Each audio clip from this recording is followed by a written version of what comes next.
The Tarnished, a name people in the lands between don't say lightly, feared by some and pitied by others, once chosen by grace and then cast out. But here's the real question. Who were the Tarnished really? And why were they the ones called back when everything fell apart?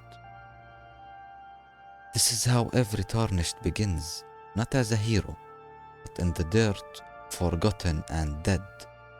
And to understand why they're here, we need to talk about what they lost. Whatever the reason, the Tarnished have returned, not as beggars, but as challengers.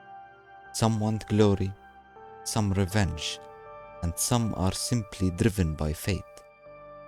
The old rulers resist them, but against the will of the Tarnished, even the mightiest beings may fall.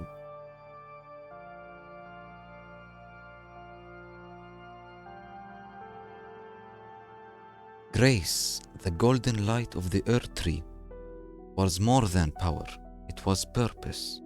If you had grace, you belonged and you mattered. But grace doesn't last forever. Some Tarnished lost it.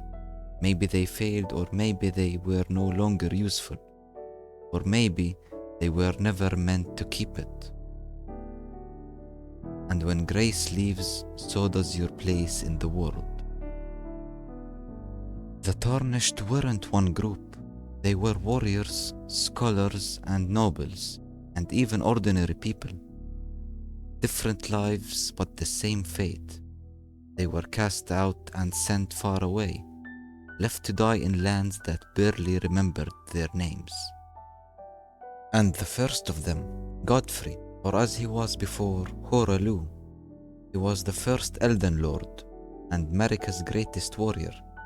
He was the man who won her wars. But once the fighting stopped, his purpose was over and his grace faded. He was exiled along with his warriors to the Badlands.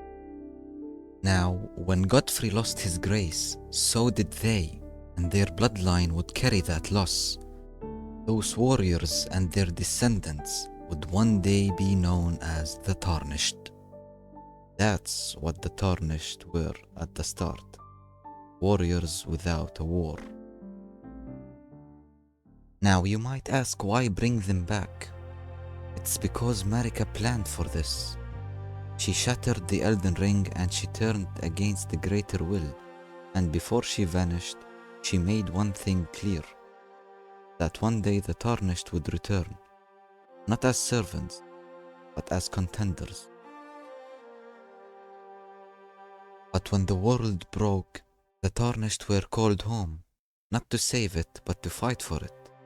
Kings, monsters, and mighty beings clinging to power, and one by one, the Tarnished challenges them all.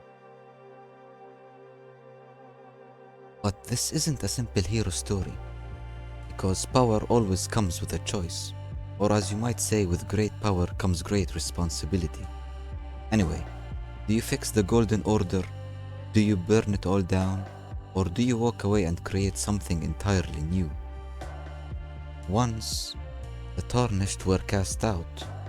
Now, they stand at the center of everything. And for the first time, the fate of the lands between isn't decided by anyone but the Tarnished. And that's where we come in. When we take up the mantle of the Tarnished, we step into that story. Every victory and every loss, every boss we defeat and every choice we make becomes part of the legend. We do not just play as the Tarnished. We continue their story, their struggle, and we carry their burden. We shape the future of the lands between. And the rest of the story? That part of the story is ours to write.